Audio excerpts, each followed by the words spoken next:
Hello. I thought I'd start my work on this channel with reading the original Superversive essay by Tom Simon. It's one of those things whose idea is much stronger than the author who penned it. And that's not a bad thing, nor an insult.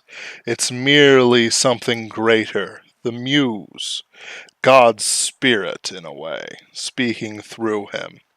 It's titled Superversive, and it was penned on October 19th, year of our Lord, 2003.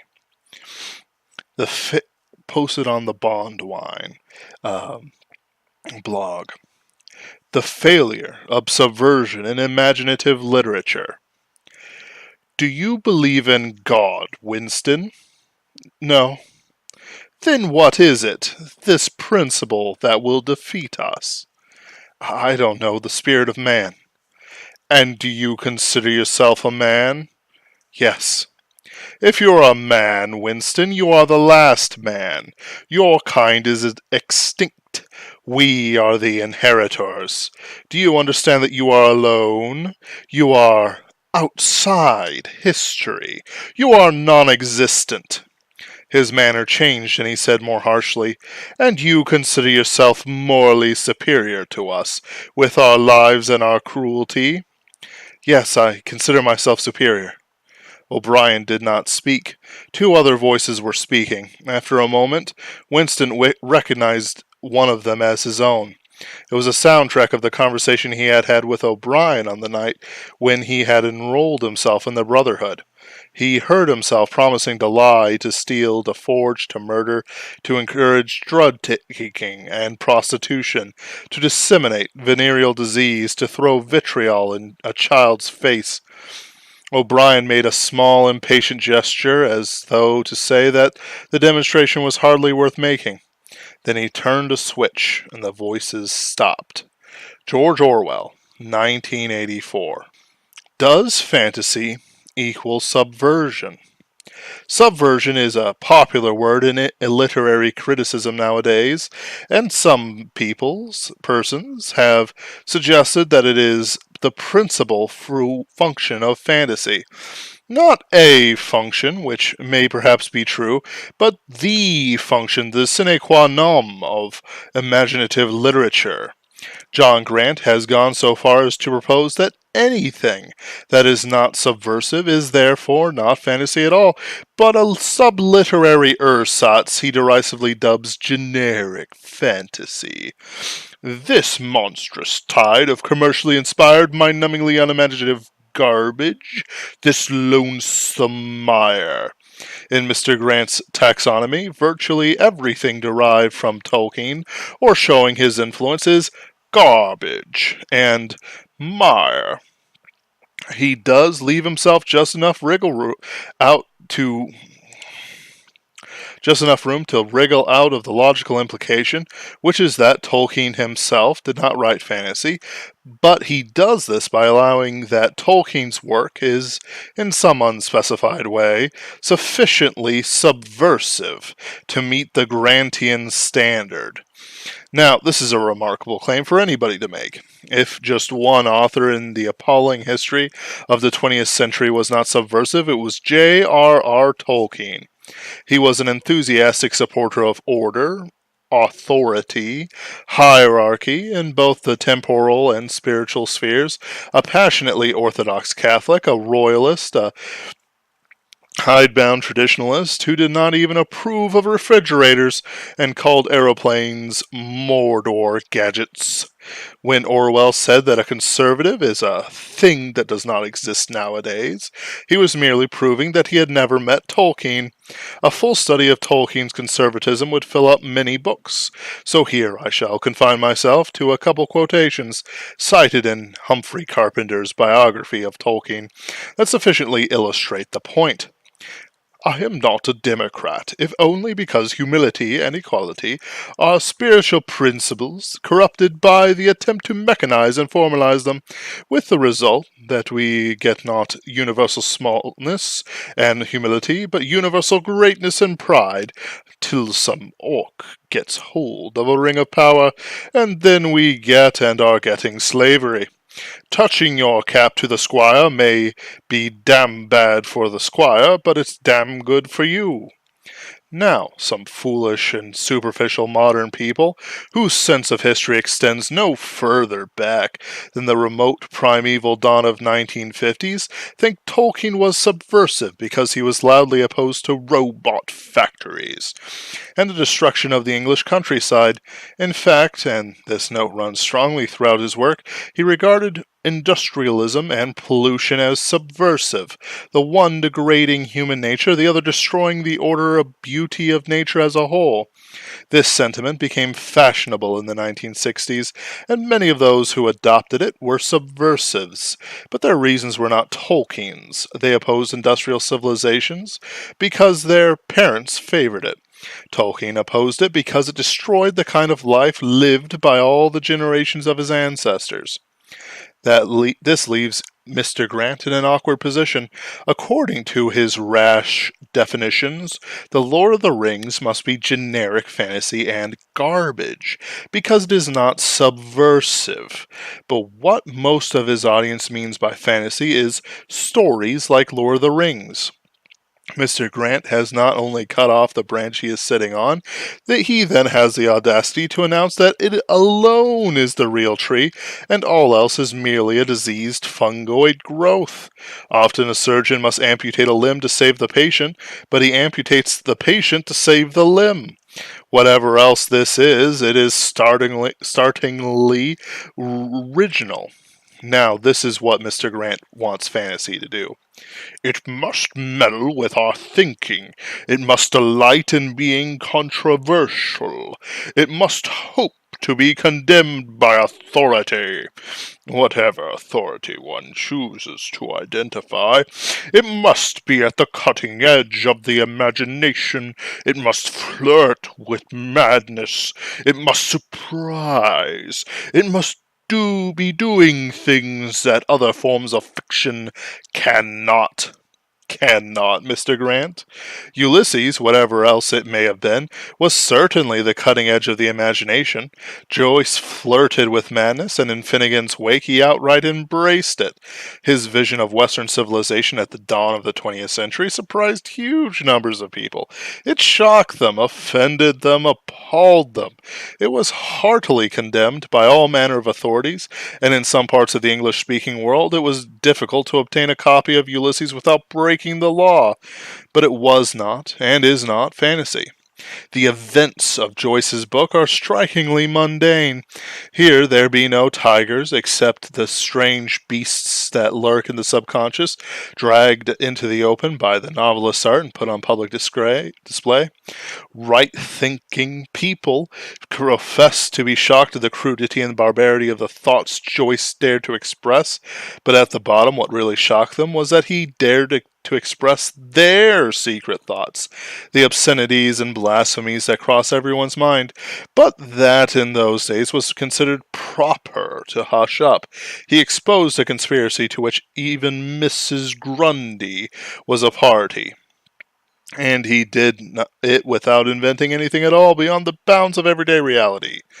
Tom Shippey has called Ulysses One Day in the Life of a Nobody. This is very apt, but it would be equally apt to apply to almost any of Joyce's most representative works. This perfectly fulfills Mr. Grant's laundry list of desiderata, but it is about as far from fantasy as a work of literature can be. At this point, Mr. Grant's bizarre classification system begins to make not exactly sense, but at least an intelligible form of nonsense. It is as if a man were to say that he likes soup because it is cold, thick, viscous, and not highly flavored. Such a man could go to restaurant after restaurant and to all his friends' houses and ask for soup and be disappointed every time. Consomme is not thick, chicken soup is not viscous, hot and sour soup has a flavor that will burn his taste buds, and all these soups are served hot. Therefore he rejects them with scorn. These things, he says, are not proper soup at all, but a strange and phony substance that he calls commercial soup. But when we analyze the man's language, we see that what he wants is not really soup at all. Milkshakes or custard would suit him equally well.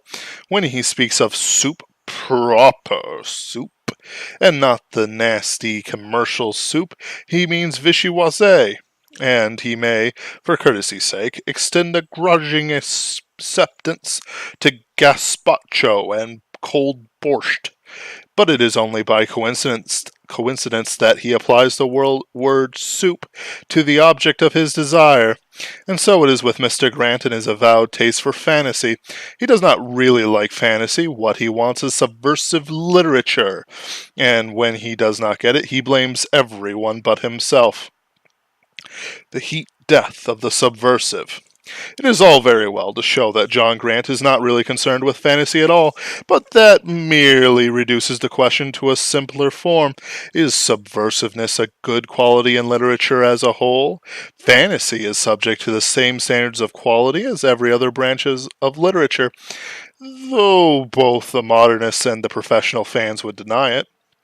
If a story has a predictable and moth-eaten plot, if it is told poorly with vague imagery and slipshod language, if its setting seems like a stage backdrop and not a real place, if its characters neither engage the reader's sympathy nor even resemble human beings, why, not even elves and dragons can save it from being irredeemably dull. I think every reader of normal reader of fiction would agree that plot, prose, style, setting, and characters are all important in a work of fiction. Of course, some readers might have higher standards than others. Some readers are willing to forgive a story for being weak in one area if it has great strengths in others, which is not the same thing as having low standards. And of course, all readers have different tastes and interests. But the essential elements of good fiction are something that nearly everyone can agree on, at least in the abstract. Now, Mr. Grant claims that subversiveness is the essential element of good fiction. Is it really? And what do we mean when we call a story subversive? To subvert a thing is to undermine it, to cut away its foundation so that it can be overthrown. Nowadays, the word is always used figuratively. One may subvert a government or a religion, but no one would talk of subverting a rock face or a building. Nevertheless, it is helpful to remember the literal meaning of the word, because that will make the figure of speech more fresh and vivid to the understanding. What a subversive does is not subversive, does is to dig away at the ground under something too great and powerful to be attacked directly until that great and powerful thing topples over and breaks of its own unsupported weight. One of the best images of subversion was written by Percy Shelley, who was not only a great poet, but a pretty accomplished subversive himself. When he wrote about subversion, he wrote as a skilled professional. I refer to, of course, to his sonnet, Ozymandias. I met a traveller from an antique land, who said, "Two vast and trunkless legs of stone stand in the desert. Near them on the sand, half sunk, a shattered visage lies, whose frown and wrinkled lip and sneer of cold command tell that its sculptor well those passions read, which yet survive, stamped on these lifeless things, the hand that mocked them, the heart that fed, and on the pedestal these words appear. My name is Ozymandias, King of Kings. Look upon my works, ye mighty, and despair. Nothing now besides remains round the decay of that colossal wreck, boundless and bare. The lone and level sands stretch far away. Horace Smith wrote a vastly inferior sonnet on the same subject, which makes clear what the shattered figure of Ozymandias represents. Smith's verse ends with these lines: We wonder, and some hunter may express wonder like ours, when through the wilderness where London stood, holding the wolf in chase, he mates some fragments huge and stops to guess what powerful but unrecorded race once dwelt in that annihilated place. Ozymandias is the British Empire, proud and self-assured, which in 1818 had just emerged victorious from a generation of wars against revolutionary France and the Empire of Napoleon, and was now, incomparably, the greatest power on earth. Shelley was a revolutionary by instinct and conviction, a passionate admirer of Napoleon, and hated his own country for restoring the old regimes in Europe. He saw Britain as a reactionary force, upholding dead institutions, stamping on the revolutionary genius, his own, that would make all things new. In practice, Shelley was not very good at making things new, and his own household, the one place he could carry out his revolution, was a desperately unhappy place. His first wife committed suicide, his second wife never approved of his attempts at free love and menage a trois, and 7 of his known children. Only one lived to adulthood. Shelley himself died by drowning, sailing a dangerously fast and unstable boat in stormy weather when he was barely 30 years old. Uh, it's believed he committed suicide. Just suicide. But before he died, he wrote some of the most brilliant poems in the English language, poems that are studied and admired to this day. If he had been born in 1942 instead of 1792, he would have probably have been a hugely successful rock star and died in a car crash. But in his own time, his revolution failed utterly. Imperial Britain ruled the 19th century, growing ever stronger, more self-righteous, more insular, and narrow-minded.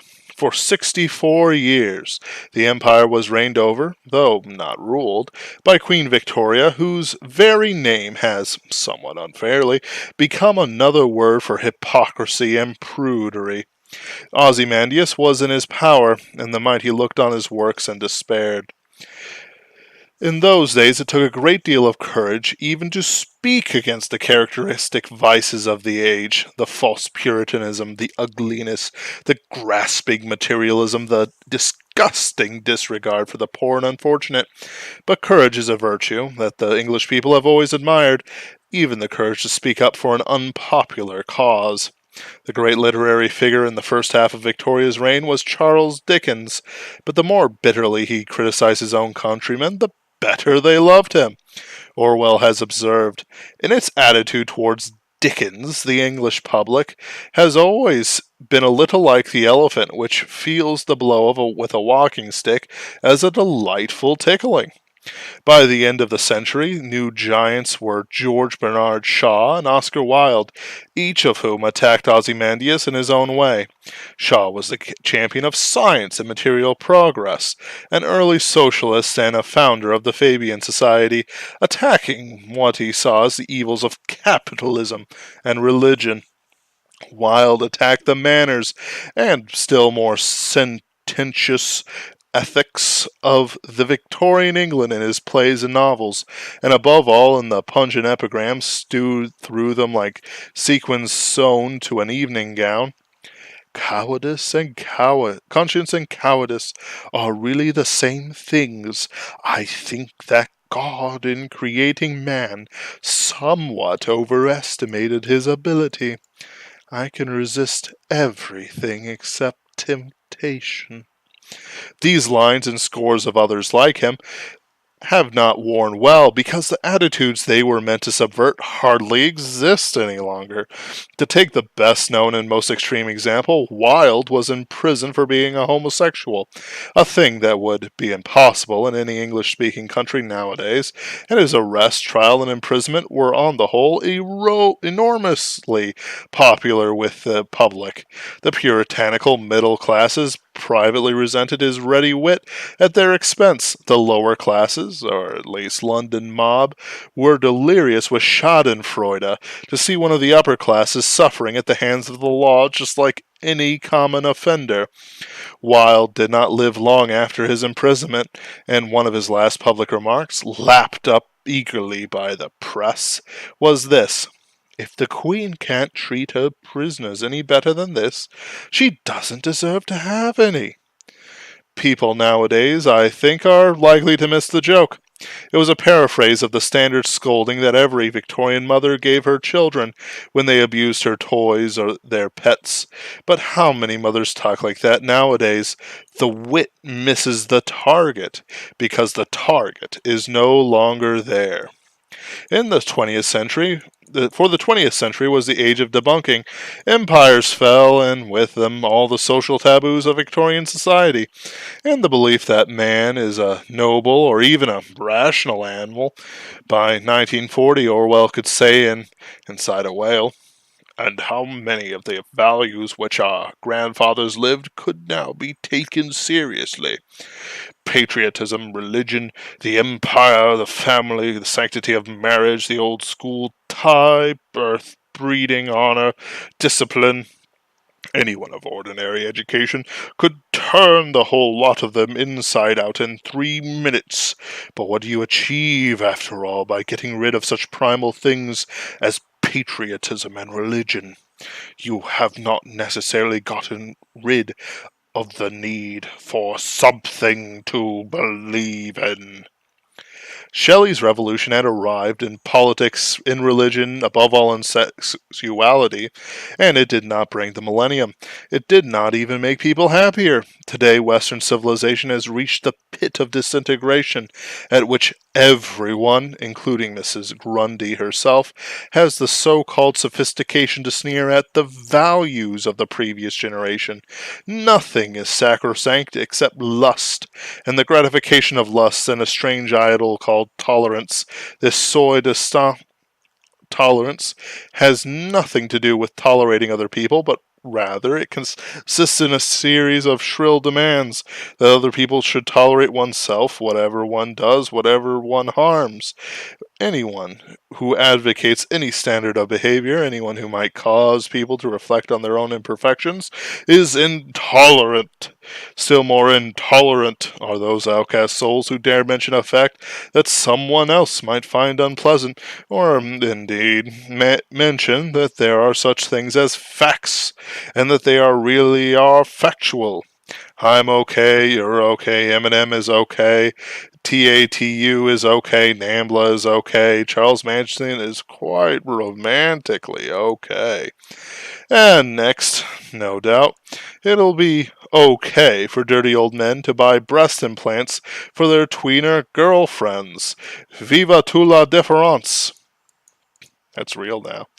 In such culture, subversion is meaningless, because there is nothing left to subvert. All of our would-be subversives have to work with is the same tired old repertoire of stylized gestures against Victorian prudery, bigotry, and repression. But Wilde was already wearing out the game in 1900. The idol is dead, Ozymandias is fallen, and there's not even any fun in throwing bricks at the spot in the air where his head used to be, but that does not stop critics from praising the skies, just those works of arts that score the best and directest hits against the imaginary target, as Mary Catelli observes. Call for subversion fundamentally off base because they don't produce the dangerous stuff. They produce what the cutting edge fondly imagines subverts the beliefs of the little old lady in the small town, so readers can read it and feel smugly morally superior to her. But even little old ladies are wise to the game. The shriveled old crone of 90 in the nursing home is not old enough to remember Queen Victoria. Her youth was the Jazz Age, the period of James Joyce and Gertrude Stein, still more of Rudolph Valentino and Clara Bow, significantly known as the It Girl. At which Dorothy Parker sneered, "It? She has those!" Very likely she herself was a flapper, and spent her nights busily subverting the mores of her parents and grandparents. But you cannot carry on one movement or pose for so many years without forming a habit. There is not now any artist, critic, or intellectual who can remember a time when the arts as a whole were not subversive. We expect to offend, to shock, to épater les bourgeoisie. And even though successive shocks have left les bourgeoisie almost completely numb, now even film like Hannibal or a book like American Psycho leaves us blasé. If a man cuts off his own face and feeds it to the dogs, or cuts off a woman's breasts and eats them before her eyes, that's the thing too. What of it? It's all music, baby. It's all part of the cultural background noise. Yet we, or the critics, still persist in the belief that our acts of vicious public nihilism matter. That somewhere in this moral slum there is still an enclave of magical innocence where people still have the capacity to be shocked. But of course this thing cannot be. There are still Puritans in the world, but not innocents. Some people are still saddened and disgusted by the degrading spectacles that are put on in the name of art, but they are not shocked. Instead, they are reacting in one way that is fatal to the subversives and their critics alike. They are tuning out. They are bored. In physics, every action, every process reduces the available energy of the universe, and in the end, everything will be equal, equally cold, equally empty, equally disorganized and lifeless. In a rare burst of poetry, physicists call this state the heat death of the universe. A culture based on subversion reaches that state of maximum entropy much more quickly. And we are very close to it now. Nobody, at least in public, dares to be any better or nobler or wiser than anyone else.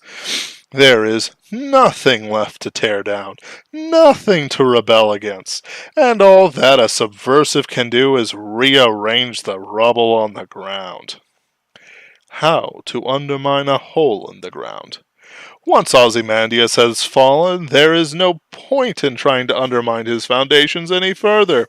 There is no longer anything to undermine but a hole in the ground, and if you dig out the ground under a hole until it collapses, you will only make the hole bigger. In this passage from 1984 quoted above, Winston Smith's attempted rebellion was doomed from the start. It is not just that the man inducted him into the Brotherhood was a spy for Big Brother. Winston's failure was more fundamental.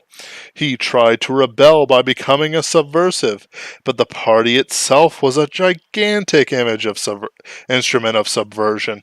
O'Brien's vision of the future was of a boot stamping on a human's face. Forever. How can any rebel avert such a fate by throwing bombs or spreading disease? All the methods of the Brotherhood were simply ways of doing what the party wanted done. In such a state, there is only one way to make a difference. You cannot subvert ruins, but you can build right over top of them.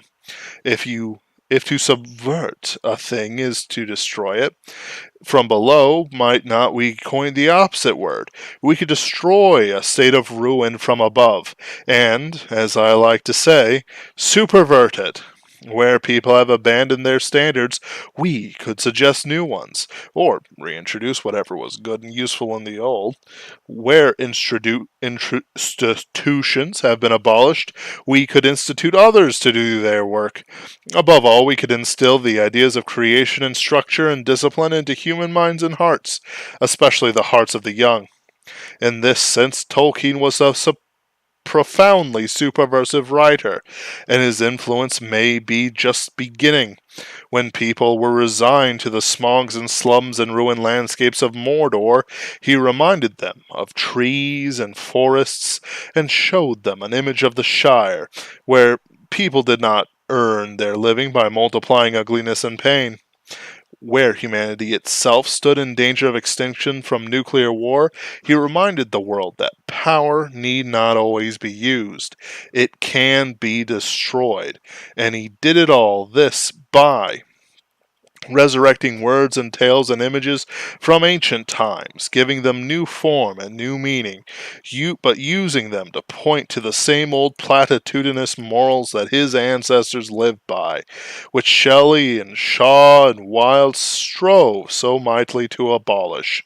Now, Mr. Grant has a scornful name for stories that preach old established morals, for he has so as he has for all of the numerous things he did not like. He dismisses themselves as phatic fictions.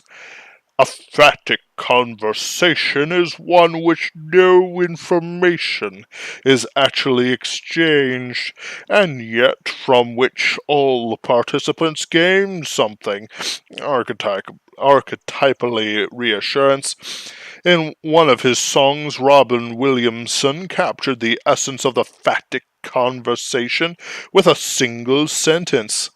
Hello, I must be going. Well, I only came to say I hear my mother calling, and I must be on my way. Similarly, there can be phatic fictions that tell us nothing, that involve no exercise of the intellect whatsoever beyond the basics. It involved in understanding the words, yet which satisfy some need in ourselves. He postulates that the need is for vicarious imagination, to reassure people that they are imaginative without actually requiring or enabling them to imagine anything. Now, the face of it is this is now on the face of it, this is difficult to believe. Until the eruption of fantasy publishing in the 1970s, hardly anyone felt the need for such a thing. As Ursula K. Le Guin points out in Why Are Americans Afraid of Dragons? Most people live their lives without exposing themselves to anything so dangerous as imagination. People actually prided themselves on being unimaginative, or as they preferred to say, realistic, and down to earth, and regarded those few odd people, the artists and dreamers, and the goofy kids at science fiction cons, as inferior minds, escapists, deluded and impractical, and probably a bit loony. That tens of millions of people should suddenly discover a voracious need for imagination that they never felt before is hardly to be imagined. That all those people, having suddenly awakened to that need, should be satisfied by cheap palliatives and placebos defies credulity. No, we must look elsewhere for the psychological need that phatic, generic fantasy fulfills. Now, as I have said, artists and philosophers have been subverting the structure of society for centuries, but their destructive work was enormously speeded by the upheavals of the 1960s. A generation of American children, boomers, had been raised in all too many cases in the ultra-permissive environment recommended by Dr. Benjamin Spock, who was regarded as an almost divine guru by many parents at the time. Few parents ever tyrannized their children as thoroughly as Dr. Spock tyrannized the parents. Brought up without any definite beliefs, without restrictions, without standards, these children sought whatever beliefs and standards they could find. They became hippies and yuppies and New Agers and Scientologists fascists, or having been robbed of religion by the subversives, they made a religion of subversiveness itself. By 1977, they and the peddlers of spiritual snake oil who led them had captured the reins of society. The media pandered to their taste, industry catered to them, and they captured the public schools outright. Even the churches were frantically replacing hymns with folk music and sermons with encounter groups. In Europe and America in the 1970s, young adults regarded promiscuity almost as a social duty, and in some circles of society it was considered a serious faux pas to refuse a friendly offer of cocaine. And it was just at that moment that fantasy, as commercial publishing category, arrived with an explosion. I've already discussed the superversive qualities of Lord of the Rings. The publishers who made fantasy a commercial phenomenon knew exactly what they were selling. Not Ersatz imagination, but easy superversion. Lester Del Rey, the genius behind the fantasy craze of 1977, knew that people wanted to read about suffering and redemption, and would eat up stories in which individual men and women were responsible for changing the world by their actions. Del Rey catered to the market that some people described as crypto-Christian. He did not, from what I have heard, share these tastes himself, but like a good drug dealer or prostitute, he gave his customers what he knew they wanted, not what he thought they needed.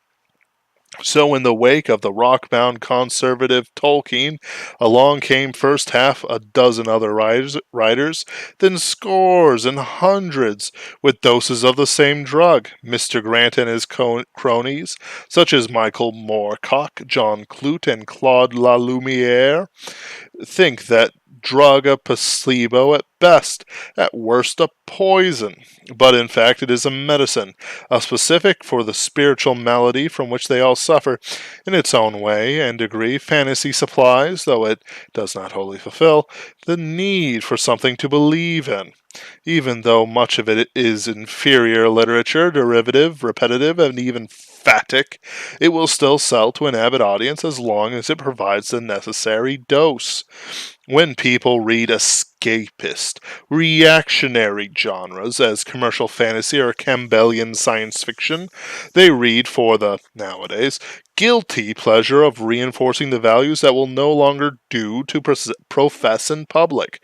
Reading Heinlein or Tolkien or Herbert, one can thrill to old-fashioned martial glory, strict codes of honor, inherited social class, traditional gender roles, and all the other things the Western cerebrum has been taught to sneer at. But the limbic system still hankers after, but one does not get it from the same sense of personal applicability and, yes, guilt that one might get from reading, say, the Bible, or the biographies of great figures from history, almost all of which prior to 1900 are bigoted old reactionary back numbers by modern standards.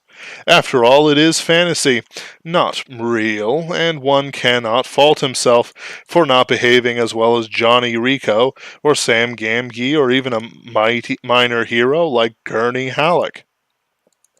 The subversive critics take it for granted that the readers are, or at least should be, eternal rebels, forever frozen in the 15-year-old's attitude of nihilist rejection, hating all authority figures, not because they are wrong, but simply because they are in authority. If subversion is good in itself, then every authority, every standard must be necessarily wrong, including their own. But few critics have sufficient self-knowledge to admit it. The revolution has come and gone. The kids of the 60s have grown old, and it is time for Mr. Grant and Company to grow up. There is very little use in a critic whose whole view of the arts is discolored by the fact that he has not yet learned to stop hating his parents.